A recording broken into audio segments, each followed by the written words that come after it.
مبدئيا كده قبل ما نبدا الفيديو صلوا على النبي، يا ريت تعملوا لايك وشير وسبسكرايب على اليوتيوب وتعملوا لي فولو على الانستجرام. هسيب لكم اللينك تحت في الديسكريبشن بوكس او في اول تعليق مثبت. وبس كده.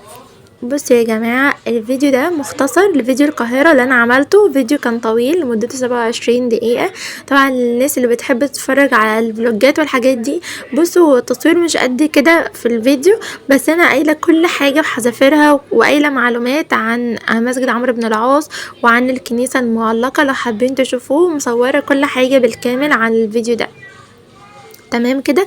الفيديو ده انا حبيت ان انا انزله لان انا حابه ان انا يكون يعني ليا ذكرى على القناه، سواء بقى التصوير كان حلو فيها او وحش، فانا حابه ان انا انزله.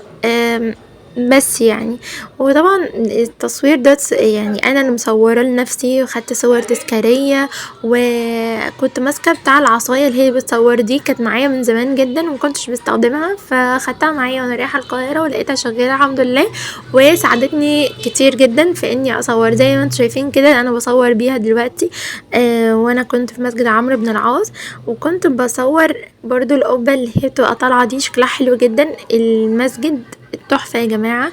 ولو عايزين تعرفوا مسجد عمرو بن العاص ده حكايته ايه، ممكن ترجعوا للفيديو اللي انا عاملاه طويل، هيعجبكم جدا ان شاء الله. لو حابين تشوفوه هسيبه لكم في الديسكريبشن بوكس او في اول تعليق مثبت.